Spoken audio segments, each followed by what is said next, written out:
Hello friends, एक बार सभी का स्वागत है आपके अपने यूट्यूब चैनल गुरु आर्यभट्ट में। तो आइए इस वीडियो में हम लोग जानने वाले हैं सामाजिक विज्ञान का मॉडल पेपर।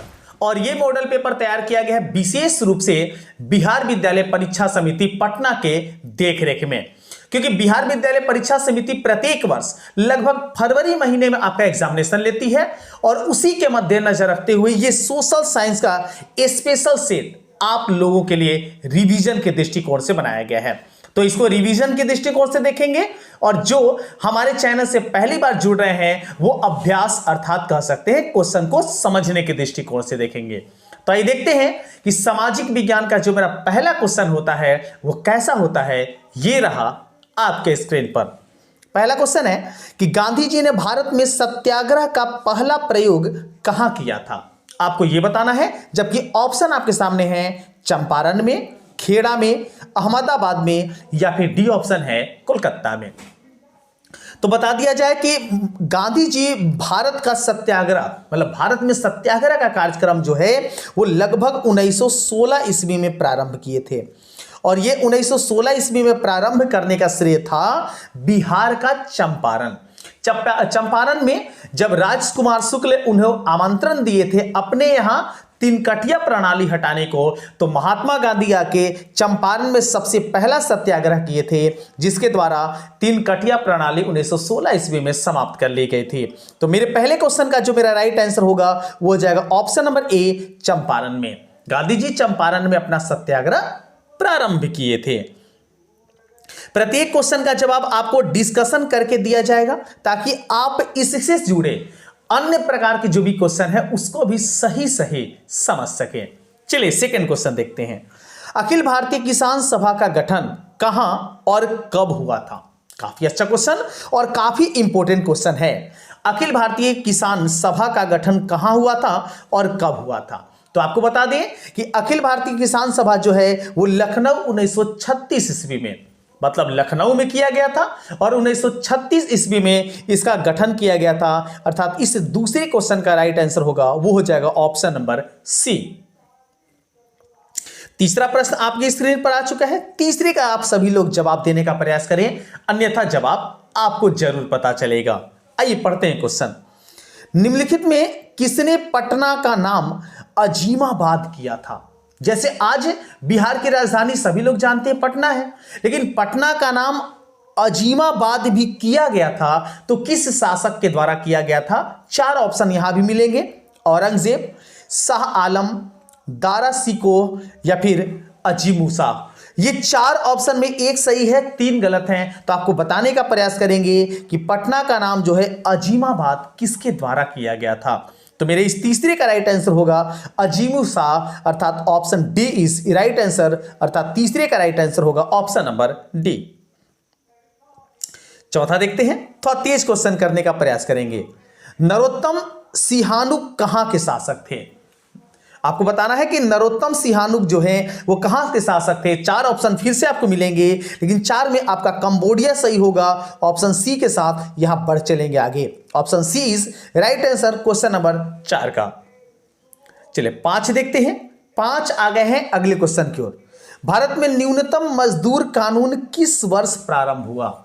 न्यूनतम मजदूर कानून मतलब कानून एक मजदूरों के लिए न्यूनतम राशि निर्धारित की गई। जैसे अभी जानते होंगे कि भारत में न्यूनतम मजदूरी जो है वो 282 रुपया है। शायद आपको ये पता भी नहीं हो, 282 रुपया भारत सरकार के द्वारा निर्णय लिया गया है कि मजदूर की न्यूनतम मजदूरी दैनिक मजदूरी होनी चाहिए। तो ये किस वर्ष भारत में लागू हुआ था, आपको इस प्रश्न में ये बताना है। तो मेरा 5वें का राइट आंसर होगा 1948 ईस्वी में। 1947 में मेरा देश आजाद हुआ था, सब लोग जानते हैं। और 1948 में जिस वर्ष महात्मा गांधी की मृत्यु हो गई थी उसी वर्ष कानून पारित किया गया था न्यूनतम मजदूरी की। चलिए अगले क्वेश्चन की ओर आते हैं। अगला क्वेश्चन आपके स्क्रीन पर आ चुका है जो है 6ठे नंबर में। 6ठे का जवाब देने का प्रयास करेंगे। यूरोप वासियों के लिए किस देश का साहित्य एवं विज्ञान प्रेरणा का स्रोत है, यह बताना है। ऑप्शन है जर्मनी, तुर्की, यूनान या फिर इंग्लैंड। तो आपको बता दें कि यूरोप वासियों के लिए जो प्रेरणा या विज्ञान का जो दायित्व है वो लिया गया है इंग्लैंड से। अर्थात मेरे इस छठे क्वेश्चन का राइट आंसर होगा वो हो जाएगा ऑप्शन नंबर डी। नेक्स्ट 7वां प्रश्न आ गया है स्क्रीन पर, 7वें का जवाब देंगे। 7वां क्वेश्चन है, राष्ट्रवाद की अवधारणा का जन्म किस घटना के बाद या किस घटना से माना जाता है? ऑप्शन है पुनर्जागरण, धर्म सुधार आंदोलन या गौरवपूर्ण क्रांति या फिर फ्रांस की क्रांति। किससे राष्ट्रवाद का उदय माना जाता है या फिर जन्म माना जाता है, इस प्रश्न में आपको यह बताना है। तो आपको बता दें कि राष्ट्रवाद का अवधारणा जो लिया गया है वो सबसे पहले लिया गया है पुनर्जागरण से। पुनर्जागरण की प्रतिक्रिया या प्रक्रियाएं कराई जा रही थी और उसी के बाद राष्ट्रवाद का उदय हुआ है। मतलब यहां बढ़ेंगे ऑप्शन नंबर ए के साथ, 7वें का राइट आंसर ऑप्शन ए हो जाएगा। नेक्स्ट आते हैं 8वें क्वेश्चन की ओर। 8वां क्वेश्चन है, मेटरनिक कौन था? काफी अच्छा क्वेश्चन और काफी ज्यादा इंपॉर्टेंट। यह गांठ मान लीजिए कि यह क्वेश्चन आपके एग्जामिनेशन में हो सकते हैं। जिस बार जो आप 17 फरवरी से आपका एग्जामिनेशन होने वाला है, इसमें होने के चांसेस कई गुना बढ़ गए हैं इस क्वेश्चन का। मेटरनिक कौन सा है? ऑप्शन है ऑस्ट्रिया का चांसलर, फ्रांस का सम्राट, रूस का जार या फ्रांस का चांसलर। देखिए सारे के सारे आपके जो ऑप्शन है वो प्रधानमंत्री को डिनोट करते हैं। तो किस देश का था, अगर ये आपको पता हो तो क्वेश्चन का आसानी से आप चुन लेंगे। तो चलिए, अगर आपको पता चल गया तो अच्छी बात है, नहीं पता चला तो हम आपको बता दें ऑस्ट्रिया का चांसलर था और ऑस्ट्रिया के द्वारा ही रणनीति अपना के नेपोलियन बोनापार्ट को हराया गया था। और यह बता दें कि मेटरनिक अपनी अध्यक्षता में 1815 ईस्वी में 1815 जो था उसमें क्रांतिकारी आंदोलन किया, एक संगठन किया गया था जिसका संगठन का नाम था कांग्रेस सम्मेलन। और कांग्रेस के द्वारा यह निर्णय लिया गया, वहां पर कह सकते हैं वियना सम्मेलन, माफ कीजिएगा वियना सम्मेलन। और वियना सम्मेलन 1815 ईस्वी में लागू हुआ था इसी मेटरनिक के अध्यक्षता में। इसके बाद नेपोलियन बोनापार्ट जो था वो हार गया था। चले आगे हैं 9वें क्वेश्चन में। 9वां क्वेश्चन का जवाब देंगे, महात्मा गांधी को चंपारण आने का निमंत्रण किसने दिया था? ये अगर पहले क्वेश्चन का डिस्कशन आप लोग समझे होंगे, सीखे होंगे, तो इस प्रश्न का जवाब आपको दम चुटकी बजा के दे देंगे। महात्मा गांधी को चंपारण आने का निमंत्रण जो था वो राजकुमार शुक्ल के द्वारा दिया गया था 1916 ईस्वी में। और वहां आके अर्थात हमारे बिहार के चंपारण में आके 3 कठिया प्रणाली का अंत किए थे महात्मा गांधी। तो चंपारण आने का न्योता कौन दिया था? तो राजकुमार शुक्ल, ऑप्शन सी के साथ यहां बढ़ चलेंगे आगे। 10वां देखते हैं, लखनऊ समझौता किस वर्ष हुआ? काफी इंपॉर्टेंट क्वेश्चन, और आज जितने भी क्वेश्चन आपके सामने आएंगे वो सारे क्वेश्चन इंपॉर्टेंट होंगे, इसलिए वीडियो को अंत तक जरूर देखें। लखनऊ समझौता किस वर्ष हुआ था? तो लखनऊ समझौता हुआ है 1916 ईस्वी में। जिस वर्ष महात्मा गांधी हमारे भारत के बिहार में लौटे थे या बिहार में आए थे, उसी वर्ष हमारा कह सकते लखनऊ समझौता भी हुआ था। लखनऊ समझौता 1916 में, ऑप्शन ए के साथ यहां बढ़ेंगे आगे। अगला क्वेश्चन आ गया है स्क्रीन पर, जो है 11 और 12 नंबर में। 11 का जवाब पहले देंगे। 11 है कि डॉक्टर राजेंद्र प्रसाद का जन्म स्थान कहां है? जो हमारे देश के प्रथम राष्ट्रपति बने थे डॉक्टर राजेंद्र प्रसाद, तो राजेंद्र प्रसाद का जन्म स्थान कहां है? आपको कहीं भटकने की आवश्यकता नहीं, ये भी एक बिहारी थे। आप गांठ बांधिए इस क्वेश्चन को और अपने आप पर ये निर्णय कीजिए, अर्थात गर्व कीजिए कि आपका बिहारी देश का प्रथम राष्ट्रपति बना था। मतलब ये कहां के थे? तो बिहार के थे।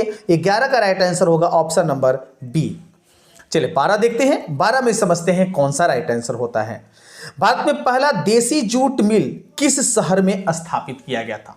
काफी अच्छा क्वेश्चन और काफी इंपॉर्टेंट। तो देसी जूट मिल पूछा है। देखिए ध्यान दीजिएगा, देसी जूट मिल अर्थात देश में सबसे पहला जूट जो मिल था वो कहां स्थापित किया गया था, इस प्रश्न में आपको यह बताना है। तो यह स्थापित किया गया है कोलकाता में। ऑप्शन ए जो होगा इस 12 का एकदम सही उत्तर होगा। चलिए बढ़ते हैं अगले क्वेश्चन में। अगला क्वेश्चन आ गया है स्क्रीन पर, जो है 13 नंबर में। इस प्रश्न का जवाब देने का प्रयास करेंगे। क्वेश्चन है आपके सामने कि भूमंडलीकरण की शुरुआत किस दशक में हुई थी? इस भी याद है तो बता सकते हैं, दशक का नाम भी बता सकते हैं जिसमें ये क्रिया किया गया है या भूमंडलीकरण की शुरुआत की गई है? ऑप्शन है 1990 के दशक, 1970 के दशक, 60 के दशक या फिर 1980 के दशक। तो आपको बता दें कि भूमंडलीकरण का जो शुरुआत हुआ है यह हुआ है मुख्य रूप से 1990 ईस्वी के दशक। मतलब यहां बढ़ेंगे ऑप्शन नंबर ए के साथ, option A is right answer. 14 देख लेते हैं, निम्न में से कौन पंचायती राज व्यवस्था का दूसरा स्तर है? यह आपके सामाजिक विज्ञान के राजनीतिक शास्त्र से प्रश्न लिया गया है कि पंचायती राज व्यवस्था का दूसरा स्तर कौन सा है। ऐसे पंचायती राज व्यवस्था को 3 स्तरों में बांटा गया है, आपको शायद पता होगा। नहीं जानते हैं तो जान जाइए, 3 स्तर बांटे गए हैं। तो दूसरा स्तर आपसे पूछा गया है, आपको हम बता दें कि दूसरा स्तर जो है वो पंचायत समिति है। सबसे पहले आपका पहला स्तर जो होता है वो होता है नगर पालिका, दूसरा स्तर होता है पंचायत समिति और तीसरा स्तर होता है जिला पंचायत। मतलब यहां मेरे इस क्वेश्चन का राइट आंसर होगा ऑप्शन 14 का, वो हो जाएगा ऑप्शन नंबर सी। नेक्स्ट 15 को देखते हैं। 15 आपके स्क्रीन पर आ चुका है। 15वें का जवाब समझेंगे और इसे देने का प्रयास करेंगे। 1971 ईस्वी में कौन सी संधि हुई थी? काफी अच्छा क्वेश्चन और काफी ज्यादा फेमस। ये तो आपको सबको याद होगा। ऑप्शन देखते ही आपको पता चल गया होगा कौन सा ऑप्शन सही होगा। नहीं पता चला कोई बात नहीं, हम आपको बता देते हैं। 1971 ईस्वी में फ्रैंक फंड की संधि हुई है। Option A is right answer. आगे पीछे देखने की भी आपको आवश्यकता नहीं है। वियना कांग्रेस संधि जो हुआ था 1815 में हुआ था, जबकि पेरिस की संधि जो हुआ था 1860 में हुआ था। यहां पर राइट आंसर होगा ऑप्शन नंबर ए। 16 देखते हैं, बिहार में पंचायती राज संस्थाओं में महिलाओं के लिए कितने सीटें आरक्षित हैं? मतलब बिहार में पंचायती राज व्यवस्था जो है, जो पंचायती राज चलाए जाने की प्रक्रिया है, इसमें महिलाओं के लिए आरक्षण सीट कितने हैं आपको ये बताने हैं। तो आपको बता दें कि महिलाओं के लिए जो आरक्षण सीट है उसकी संख्या निर्धारित की गई है 50%, मतलब 50%। आज नीतीश कुमार जो है वो 50% प्रत्येक क्षेत्र में महिलाओं को आरक्षित कर चुके हैं। तो यहां भी कहीं इधर उधर भटकेंगे नहीं, आराम से जवाब देंगे। 16 का वो होगा ऑप्शन नंबर ए। 16 और 15 दोनों का जवाब मेरा ए होगा। नेक्स्ट 17 देखते हैं, 17 का जवाब देने का प्रयास करेंगे। 17 क्वेश्चन है, निम्न तलीय जल जमाव वाले क्षेत्र को कहा जाता है? निम्न तलीय मतलब जहां पर तल जो होते हैं, पानी की गहराई कम होती है लेकिन जल जो है वो जमा होता है, और जब ठंडा ज्यादा गिरता है, ठंडा का प्रभाव ज्यादा होता है तो वहां के जल जम जाते हैं। वैसे क्षेत्र को क्या कहते हैं? आपके सामने 4 option, wetland, marshland, dry land या इनमें से कोई नहीं। ये 4 ऑप्शन में से आपको निर्धारित करना है 17 का राइट आंसर क्या होगा। तो बता दें कि वैसे जल जमाव को बोला जाता है wetland. Option A is right answer प्रश्न नंबर 17 का। चलिए आगे है 18 नंबर क्यों। 18 क्वेश्चन आपके स्क्रीन पर आ चुका है, इसका जवाब देंगे हम सभी। जर्मनी के एकीकरण का प्रमुख वास्तुकार कौन था? मतलब जर्मनी के एकीकरण में सबसे बहुमूल्य और सबसे बड़ा योगदान निभाने वाला जो नायक था वो कौन था? तो आपको बता दें कि जर्मनी के एकीकरण का सबसे बड़ा श्रेय जाता है, वो जाता है बिस्मार्क को। बिस्मार्क जो है जर्मनी के एकीकरण के लिए लौह और रक्त की नीति, रक्त और लौह की नीति अपनाए थे। और यहां पर मेरा इस क्वेश्चन का राइट आंसर होगा, वो हो जाएगा ऑप्शन नंबर डी। इटली के एकीकरण में मेजनी थे, गैरिबाल्डी थे और लेनिन जो थे वो रूस की क्रांति में अपना योगदान दिए थे। लेकिन डी जो थे जर्मनी के एकीकरण में बिस्मार्क योगदान दिए थे। Option D is right answer. 19 देख लेते हैं, तुतीकोरिन पतन किस राज्य में स्थित है? तो पहले तो आपको यह समझ लेना होगा कि पतन जो होता है वो किसी बंदरगाह को कहते हैं। बंदरगाह जहां पर पानी की जो जहाजें होती हैं वे आके अपना स्थान रोकती हैं, उसको हम पतन कहते हैं। तो तुतीकोरिन पतन कहां स्थित है? ऑप्शन है गुजरात, गोवा, तमिलनाडु या फिर कर्नाटक। तो आपको बता दें कि इससे 19 का जो मेरा राइट आंसर होगा वो हो जाएगा option number C, Tamil Nadu. Tuticorin जो पतन है वो तमिलनाडु में स्थित है। ऑप्शन सी जो होगा एकदम सही उत्तर होगा। आ जाते हैं आज के 20वें क्वेश्चन की ओर। 20वां प्रश्न आपके स्क्रीन पर। स्वर्णिक चतुर्भुज योजना महामार्ग इसमें से किस शहर को नहीं जोड़ता है? आपको बताना है कि स्वर्णिम जो चतुर्भुज योजना है ये किस शहर को नहीं जोड़ता है, ये बताना है। दिल्ली, गुवाहाटी, चेन्नई या फिर कोलकाता। तो आपको बता दें इस 20 का जो मेरा राइट आंसर होगा ये हो जाएगा गुवाहाटी। गुवाहाटी जो है उस शहर को ये नहीं जोड़ता है, बाकी दिल्ली को, चेन्नई को और कोलकाता को, जो आपके 3 महानगर हैं उसको जरूर जोड़ता है। इसलिए इसका राइट आंसर होगा मेरा ऑप्शन नंबर बी। 21 देखते हैं, भारत का डाक विभाग कितने जोनों में बटा हुआ? काफी आसान क्वेश्चन और काफी ज्यादा इंपॉर्टेंट। आपको जोनों की संख्या बतानी है, कितने जोनों में बांटा गया है भारत के डाक विभाग को।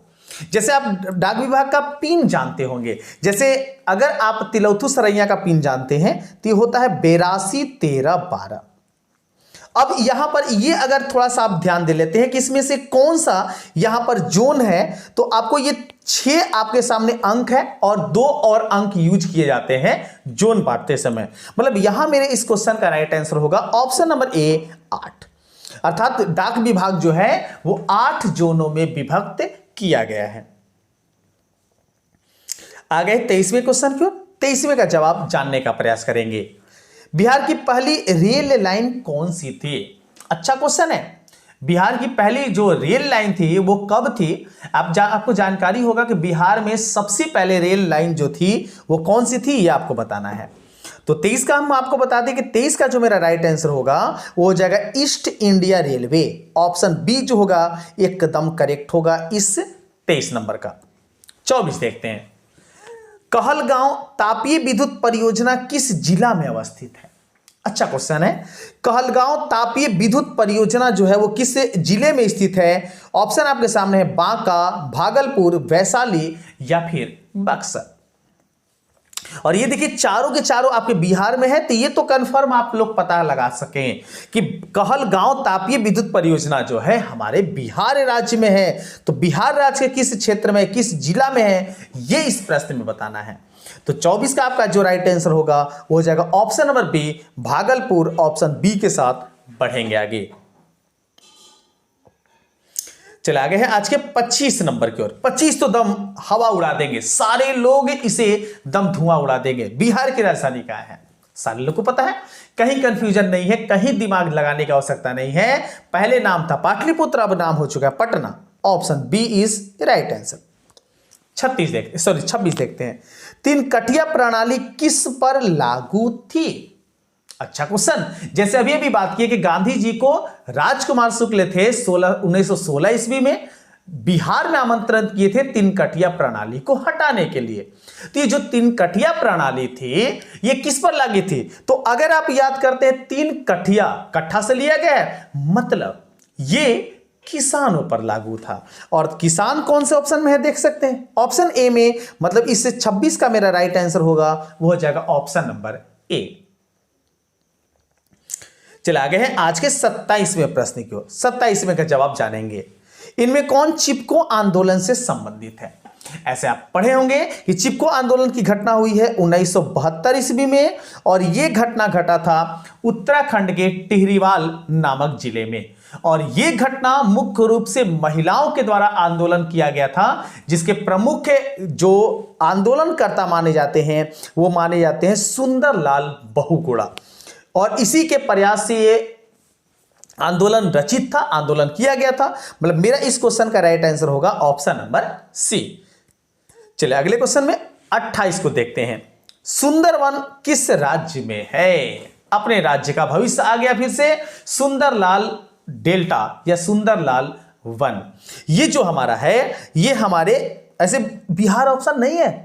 थोड़ा देखिए, पश्चिम बंगाल, कर्नाटक, महाराष्ट्र और केरल, ऐसे सुंदरवन का कुछ असर हमारे बिहार में पड़ता है, लेकिन ऑप्शन हटा दिया है आपके द्वारा कि सुंदरवन किस राज्य में है, तो यह है पश्चिम बंगाल में। Option A is right answer, क्योंकि पश्चिम बंगाल और बिहार का सटा हुआ भाग से सुंदरवन डेल्टा मिलता है। चलिए आ जाते हैं आज के 29वें क्वेश्चन की ओर। इनमें कौन लोहा का अयस्क है? तो लोहा के प्रमुख रूप से 3 अयस्क होते हैं, हेमेटाइट, मैग्नेटाइट और सी डे राइट। अगर आप साइंस पढ़ते होंगे तो साइंस की जानकारी अच्छे से होगी आपको, और अगर साइंस के से नहीं जानकारी लेते हैं तो प्रतिदिन शाम को 7 बजे सफलता नामक सीरीज चलाई जा रही है, इससे केवल आपके लिए। एकदम जुड़िए, इसके लिए आपको केवल करना है कि नीचे जो लाल बटन सब्सक्राइब का दिख रहा है इसे सब्सक्राइब कर लीजिए और आप इसे जोड़ लीजिए। तो लोहा का यस्क कौन है? हेमाटाइट, क्योंकि लिग्नाइट, बॉक्साइट और पाइराइट ये तीनों के तीनों अलग हैं। हेमाटाइट जो होगा राइट आंसर होगा 29 का right answer option number C. चलो आगे है आज का 30वां प्रश्न। बताना है सबसे घटिया कोयला कौन है, मतलब जिसमें कार्बन की मात्रा सबसे कम होती है, और वैसे कोयला जिसमें कार्बन की मात्रा सबसे कम होती है उसकी मात्रा होती है कार्बन की लगभग 35%, और ऐसा कोयला जो होता है वो कहलाता है पीट। Option D is right answer. लेकिन सबसे उत्तम कोयला के बारे में बात किया जाए तो सबसे उत्तम कोयला एंथ्रासाइट होता है, जो ऑप्शन ए में दिया हुआ है। लेकिन हमसे पूछा गया घटिया कोयला, इसलिए मेरा राइट आंसर होगा ऑप्शन नंबर डी। 31 देख लेते हैं। निम्नांकित में किस खनिज के साथ प्राकृतिक गैस पाई जाती है? अच्छा प्रश्न है और काफी इंपॉर्टेंट भी।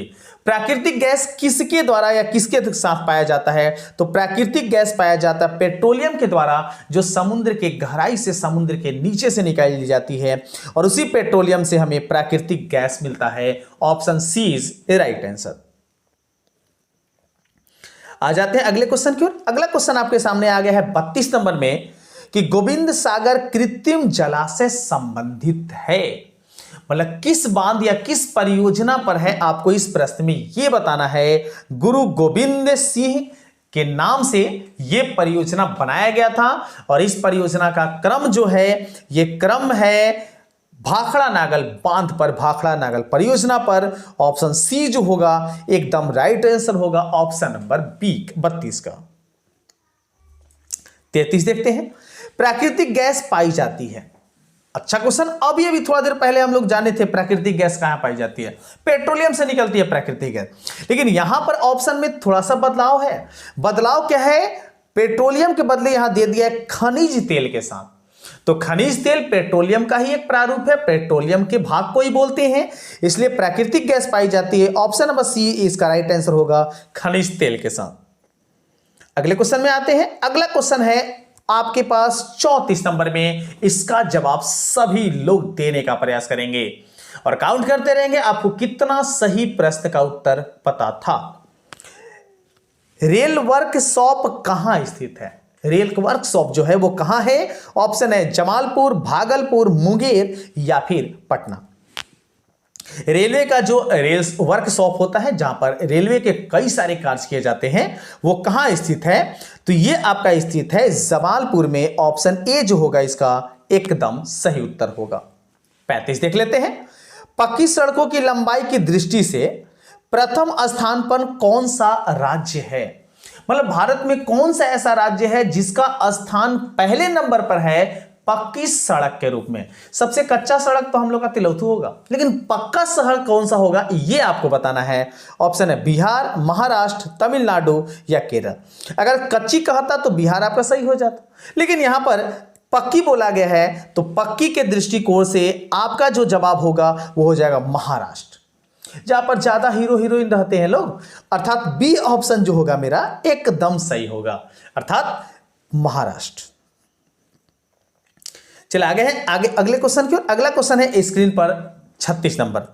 जवाब देना है आपको कि ISI का प्रतीक हमारी रक्षा करती है। ISI का प्रतीक जो है वो क्या रक्षा करती है, किससे? ऑप्शन देखिए समझ में आ जाएगा ऑप्शन पढ़ते ही। पहला ऑप्शन आपके सामने नकली और गैर मानक उत्पादकों से। दूसरा है बी ऑप्शन में विक्रेता द्वारा गलत सामान देने से, और सी है घटिया वस्तुओं से। तो सारी के सारी तो सही दिख रहे हैं, ए बी सी तीनों के तीनों आपके सही है।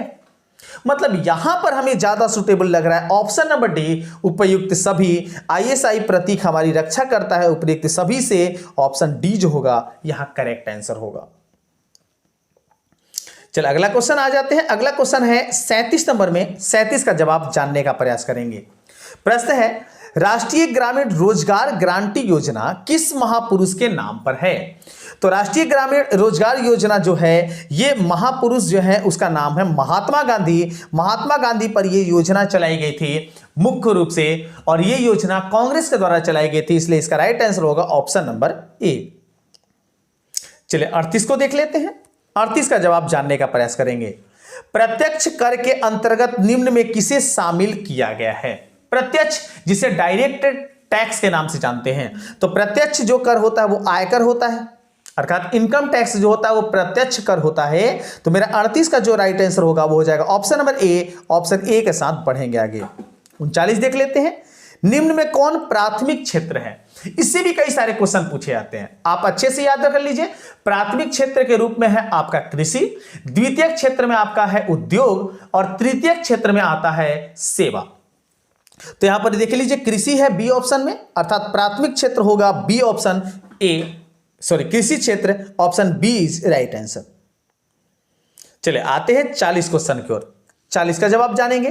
कृषि सुखाड़ होता है, मतलब कृषि में सुखाड़ किस स्थिति में होता है? ऑप्शन है जल के अभाव में, मिट्टी के नमी के अभाव में, मिट्टी के अवक्षय के कारण, मिट्टी की लवणता के कारण।